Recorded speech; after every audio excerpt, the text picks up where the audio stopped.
Hello, this is Patrick with New Jersey's Outdoor Adventures YouTube channel here in Allenwood, New Jersey at their famous general store. And I met back up with Paul and Deborah. You might remember them from the channel previously. They had a black Ford Transit van with a full rear bath. Well, they have a new van and they're gonna give us a tour today inside and out. So join us.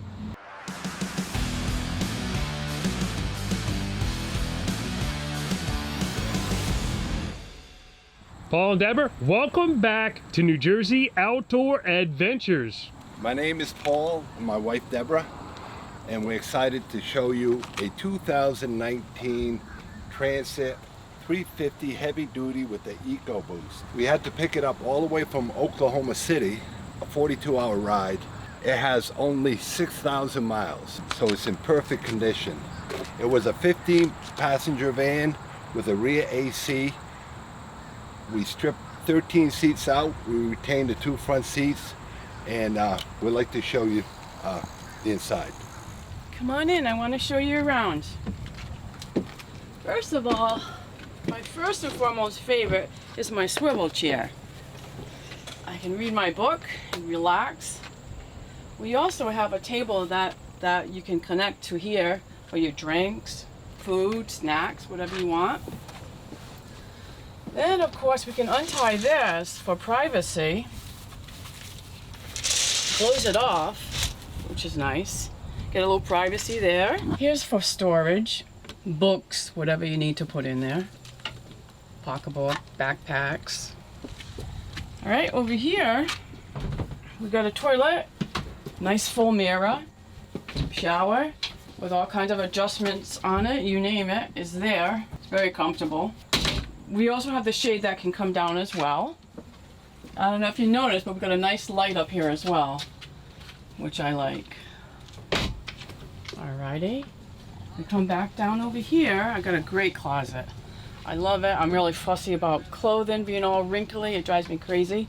We have 2 drawers underneath it, place to put your shoes, another cubby up above it, 2 more here for storage. All right. Here we've got an AC unit and a heat pump. Yep. 2 great beds. I love them because they're wide enough. Here's our table if you want to eat, have a snack. And then you also have another cushion here if you want to just sit up and watch TV, computer. Down here is great storage. They're very here. Up here I put all my blankets, my sheets. I even got some of my clothing up here. Whatever you need is here.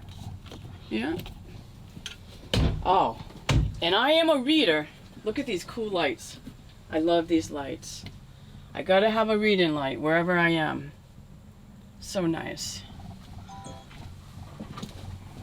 Microwave. Ah, that's a must. Love the microwave. Nice deep sink.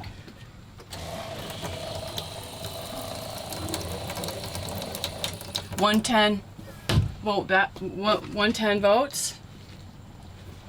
Oh, I have all these drawers here. Look at this. 1, 2, 3, 4 drawers. They're nice and wide. I can put all kinds of things in them.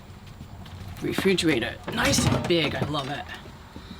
Really nice. Oh yes, and then I also have a induction oven. Stovetop, I should say, not an oven. And you could probably use this as a cotton board if you wanted to, but I don't think I would. I would get a small cotton board on that. Here's another cabinet I have. More blankets and pillows in here, and as you can see, I tried decorating up here with some greenery. I thought that looked pretty nice. What do you think? In the flooring, I love the color of this flooring. Gray, white, a little bit of graphite in it. It just goes with everything. Well, I'm going to go into more detail on some of the things my wife showed you. I want to start off with these compressor refrigerators need ventilation in and out. Don't forget that. This is a water fill. It's gravity fed. The tank is 23 gallons below the van. And it's in a safe spot. No one can mess with it. When you lock the doors, it's protected, so it's a good spot. This little latch here is to, so when you're traveling, it doesn't fly around. The humidity got to this table a little bit, but it's starting to straighten out. It was in a very humid shop, and the top will dry out quicker than the bottom. With time, it should level out. If it doesn't, we'll replane it. But wood has, will move a little bit.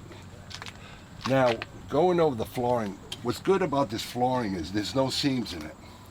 And we try to roll it up the van so there's no water that can really get underneath the floor. So that's like a waterproof the whole floor system, and it's easy to clean with no seaming, and it's made for, out of the marine industry for boat decking. Now the cabinetry I use IKEA panels, IKEA system, IKEA drawers, and the reason I go with that system is they give you good value for the price. They're throughout the country. So when we build for people, say I have a lady in Houston right now I'm talking to, I tell her, just go to the IKEA site, pick out the colors you want, because all the cabinet sizes are the same. We only use the fronts and panels. The drawers, also IKEA, but the side walls have to be custom to fit the van. So we make them out of 3/4 inch plywood. I want to explain the toilet better. And toilets are always, if I can fit in here. And here's something while we're here. You always figure out how you could do something better. I would make this door a little bit shorter so it could swing all the way open. And at first I wasn't even going to have this as a door, just this door, but I think it's nice to have two doors. You can put the curtain in. I'm 6'4", so I gotta kneel down a little bit. The curtain wraps it so you don't get the toilet wet. You have the handheld. This is a spray feature. You can soap yourself up, both hands free, and then you can rinse yourself off here, or the waterfall, or handheld control. We put a teak floor in it. This bathroom is, as you can see, slightly small for a guy of my size, but I make do. Now going over the toilet, it's called a Separetti. And you can go a million different ways with toilets. I like this toilet. It's new style for this company. And when you sit on it, you can see the lid opens up. And the urine goes, you can either have a container below this, or we have it going right to the tank. A gray water tank that's shared by the sink, the shower, and that.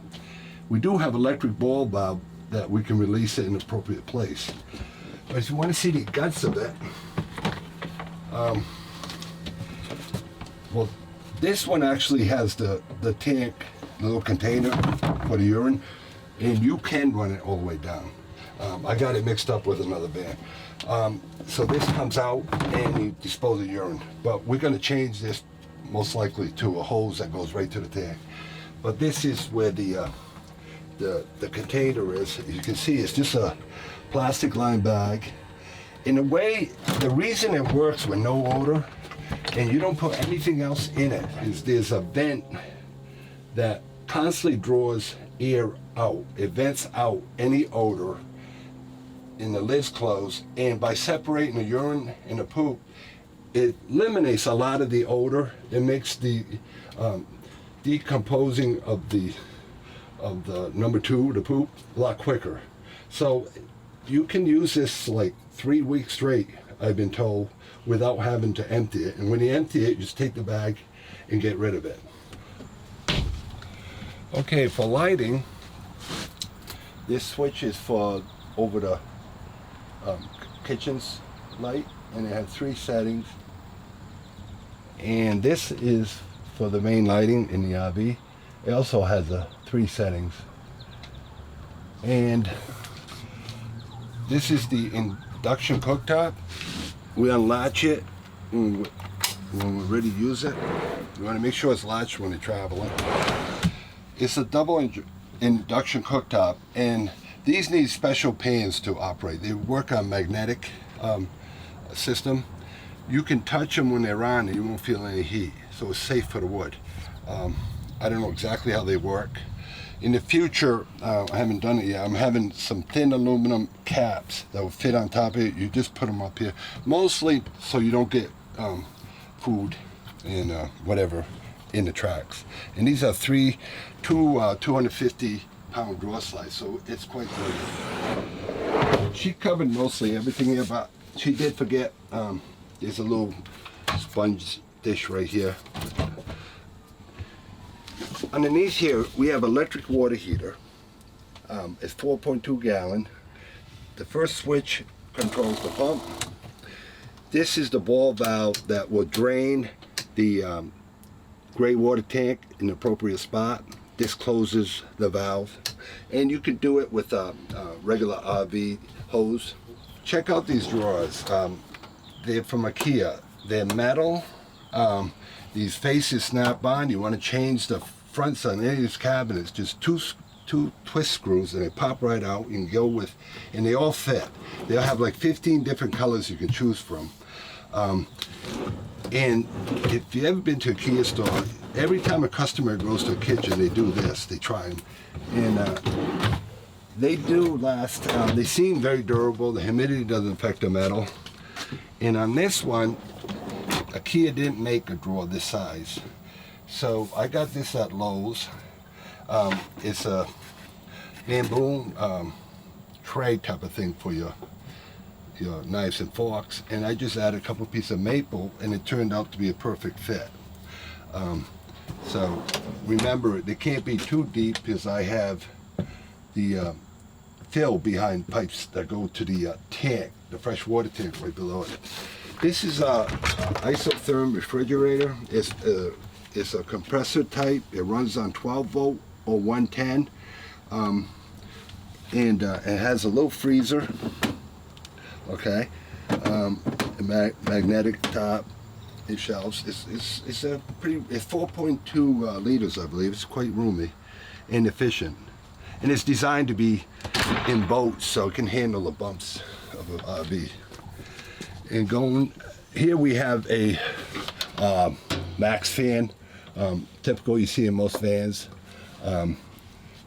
and this is quite unique. This is a first time I've used this. It's Hogden is Australian-made AC heat pump, and the nice thing about it is I can turn it on for you. It's very quiet. It's going to be a little noisier when you first turn it on. It takes a minute to crank, but it's also a heat pump to 30 degrees. If you looked at my previous video, I had a mini split, was down to 5 degrees, and it was a lot quieter, but this is better than the other units you usually see on a van. And right now it's just cranking up, but it'll quiet down to a reasonable level once it's run for about 5 minutes. I'm going to shut it off so it doesn't interfere with the video. It runs off of 110 voltage. We have a 3,000 watt inverter, and in this van we have 300 amps battery power. You can fit another 300 amps in. It's all ready to go. All the breakers are in. It's just simply buying the battery if you choose. And with that system, with both batteries, you easily run this all night long. And you also can heat down to 30 degrees, which really for most people you don't need a secondary heater. This unit costs about $1,400. The screens I'll show you, I have with a remote. We have, as you see, this one, and we have the cushion up, so I'll show you this one.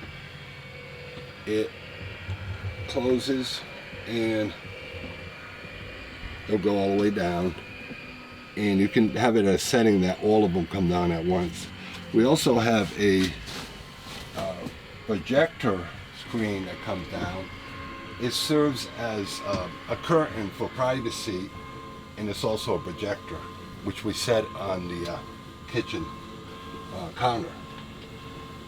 And it needs to be somewhat dark for it to work. But during the day, you put all the curtains down, you can use the projector. These cushions are 5.5-inch foam. This retired seamstress made these for me. She did a wonderful job. She has a middle cushion, and the way this works, there is another cushion, but I like to just run one so I can get to the bathroom. And I'll show you how it works. You simply pull this out, and you stick the cushion in. And obviously remove this table out of the way, or you can leave this permanently and still use this as a dining room table. We go through a lot of trouble adding this 3-inch shelf. Most van builders will go straight up and straight in, but the van does curve, and it's a little bit difficult, put it that way, to get this to work. But this 3 inches on each side, that's 6 inches wider, and when you lay in bed and you don't hit the wall with your elbows or your knees, it's a big difference. This bed is 6 foot, my wife's side. That's 81 inches, my side. So this is a full length bed. And like I said, when I'm sleeping in it, it's quite comfortable, and I can get up, my feet down, and use the bathroom. I also have another feature on this, is this will ratchet up as you know, to watch your movies or TV. While we have this up, I'd like to show you the electrical underneath here. This is the 3,000 watt inverter. There's one 300 amp battery underneath it, all wired for a second battery if you want 600 amps, ready to go. And to operate all the systems, you have your panel box here, and the young fella that does, he's an expert with this electrical, amazing neat work he does. Everything's really done correctly and safely. But this is the main cutoff switch. He's got the breaker for the main inverter for the DC. We use a Shin. We're trying them out. They seem to be a good battery at a good price. And the reviews came good on them, so we're like I said, we're trying them out. So, and back there, if you can catch it, is a DC 60 amp DC charger. If you're not familiar with them, they're necessary to get proper alternator power into your lithium batteries. It does a lot of different things. One of them, it protects your alternator from overwork.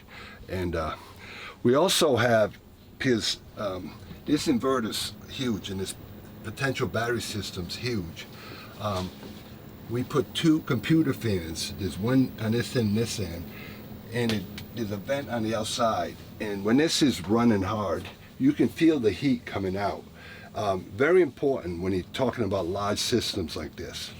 And I want to say, if you're not familiar with electrical, especially these high power systems, get an expert to help you out or have them do it, because you can have a water leak in your plumbing and you're not going to die or burn a van down. But this one, this type of power can really hurt you. It can also start a fire, you know. So so anyway, that's that.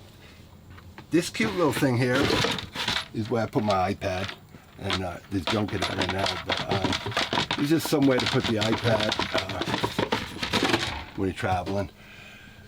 Now this wood system paneling, we use on the same system on all the vans, literally 3 screws. I need to be able to open this up if I ever want to do any repair work on the automatic shades, any adjustment in the shades, etc., etc. But literally every panel in this van can be removed in 15-20 minutes. And so this is our controls. We have a remote for the shades. We have a remote for the air conditioner. This is shows the status of the battery, and this turns the inverter on and off. I personally don't put in solar panels. If people want them, they can have them put in. I don't have a need for them because I travel, when I go on vacations, I'm always traveling at least 2 hours a day, and I have a high output alternator that puts out 150 amps. And so now these are IKEA, and we use a pad, but here again, there's just a couple screws. You open it up and you can get to the main wiring harness, original to the transits and whatever else you have. Every part of this van, other than the back of the bathroom, you're able to get to. We do use 80/20. We don't use a lot of it, but a perfect place I find for 80/20, this aluminum extrusion, is when you have a downforce. You can attach it to your frame. You literally can do chin-ups, and in the van you get no bumps. But we don't tend to use it anywhere else because these are on the floor. If you hit a bump, it ain't gonna go through the floor. And going on this side, we have more drawers in the front and back. We'll move the cushion back so you can see.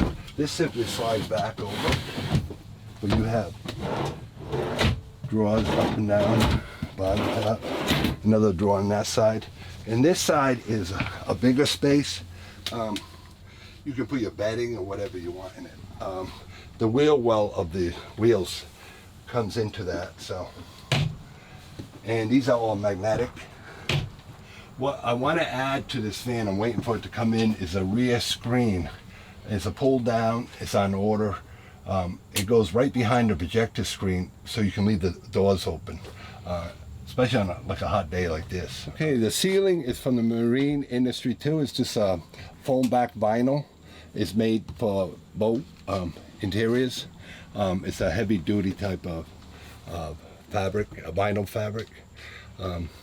And then this is a problematic area when you're building these vans, because the van does all these sudden changes. So what the guy that works for me came up with this idea, and I think it's really cool. You can use this little shelf for numerous things, bookshelf, whatever, plants, but it's just an area that everyone building these vans, they're going to encounter. How do you do this? So this is how we handle that situation. Now, I want to explain, I prefer to buy the passenger vans for numerous reasons. One, they're usually in better condition than the cargo vans. They come with the tinted windows. The rear ones open.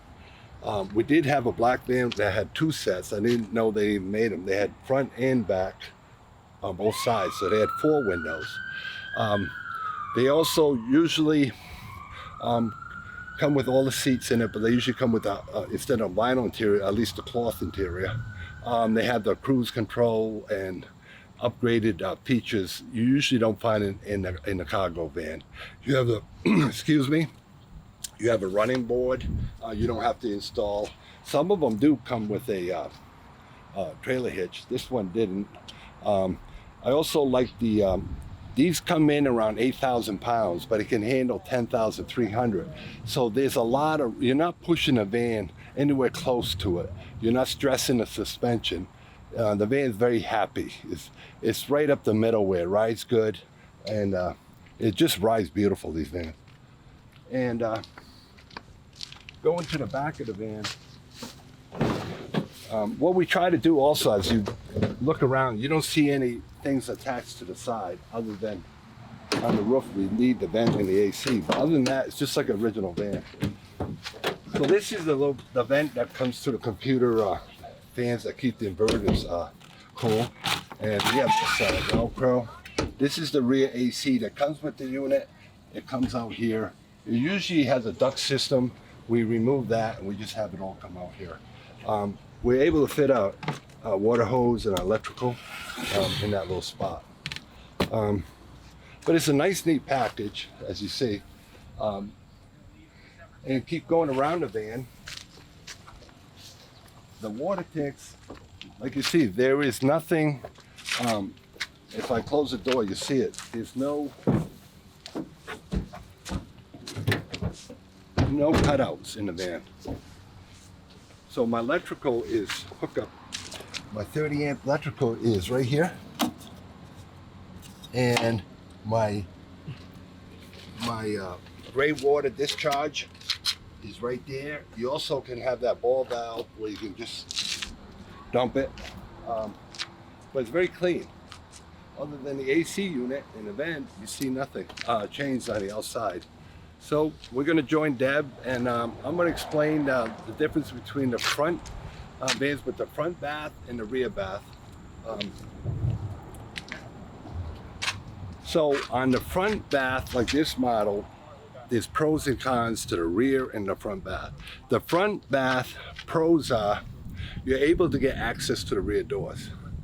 Your kitchen's bigger than my rear bath model, and you have that closet. The rear bath advantage is you have this luxurious bathroom. This bathroom's a little small for me. The other van, plenty big for me. You do lose the fact that you don't have access to the back doors through the van from inside. But you do have, if you look back on the video, you have storage in the back doors that you don't have here. I have a lot more storage for my hoses, beach chairs, and etc. that I can put in the other van. Each van has its pros and cons. Me being so tall and big, I think I prefer the rear bath. But I really love this front bath layout too, because the back doors, it's sweet to leave them open, have a view in the back, and you really have almost a 270-degree view when you're sitting in the van. So it's a tough call. I'll appreciate your comments. Which one you like better, the front bath version? Look back on my black van and see if you like the rear bath. I'd like to hear your comments. In case there's some new viewers watching this video that haven't watched the previous video, I'm going to have that as the very next video that plays after this video, so they could watch and enjoy that. Oh, great. And we'll see what they think about it. One of the questions that the viewers might have about this particular layout versus your last layout is the rear open. Does this floor plan feel more open to you than the last floor plan because you can see out the back doors? That's a two-sided question. When you first approach the black van with the rear bath, you got this big area. When you have the kitchen against where the bathroom is, you have a lot more room in the kitchen. There's a door. Here, the kitchen's backed up against the shower. So that's another plus to the black van. But once you're in it and lounging around, obviously this one feels a lot bigger. You got windows all around. So it's always a toss-up, it's like, what is better? And your last van was a Ford Transit, and this one is, I know you get the exterior height in the Transit, but what are some of the other advantages and why you picked that chassis over the Sprinter or ProMaster? Well, first of all, we're starting to do this for a living. I'm training a young fella. His name is Hunter. Hunter, okay. And he's a great craftsman, and he wants to do this as a living. He's been a carpenter for me in my home building business for 15 years. It's better to pick one van and a few styles if you're going to be a van builder, because every time you build something custom, it's 2 or 3 times the amount of cost and time. So if you change anything, you have to design it, engineer it, and change it again because something affects something else. And the first van I built took 6 months. We built these 2 vans. We built one exactly like this, a black one, in 3 months with the helper. And we're going to get it down where we can build 2 in 2 months. Get the cost down, get the quality up, and by doing and sticking with 2 or 3 layouts and one brand, you can be a lot more efficient. Now, I chose the the Transit because of the height. It's 2 inches taller than a Transit or the ProMaster. The ProMaster has advantages wider, front wheel drive, but I didn't like the ride as much, and I think the Transit actually rides better than even the Sprinter. The Sprinter's a beautiful looking van, expensive, and you can't get it fixed in the middle of Montana in a small town. Ford, they probably have dealerships everywhere, so that's another reason. But I love the Transits, but they're all good. ProMaster, Sprinter, they all have its pros and cons, Yep. Yeah. Well, I appreciate you coming back to New Jersey to visit with us, to give our viewers an excellent tour of a beautiful build that you just created. And what's next? Oh, that's a good question. On the last video, I was mentioning my own personal new van. It's going to be a shorty, I call it, all-wheel drive. It's going to be jacked up, more like your rig, not quite as rugged, with off-road tires. I want to be able to go off-road. Some of the beautiful places I had to skip when I was out west because you needed all-wheel drive, you needed more aggressive tires, and etc. I also want it to be what I call a work play.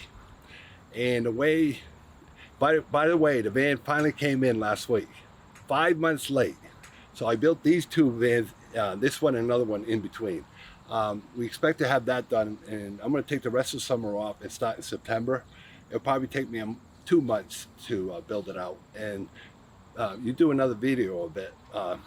But it's going to be interesting. It's going to have tilt-up beds and sliding floor that you can use it for work or other things like you would a regular cargo van.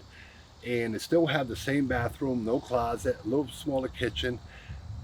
And I'm going to put the mini split outside the van this time, off the rear doors. It's going to have a cargo holder opposite on the other door to put your electrical and stuff like that. But I definitely want a shorter chassis.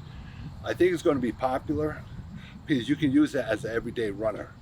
And we'll see how it works out, you know. So. Well, Paul and Deborah, thank you very much for giving the tour today. This is Patrick, New Jersey's Outdoor Adventures YouTube channel. Hope you enjoyed this video. Please like this video, comment, share, and subscribe. I love it, and we'll see you soon. Bye-bye.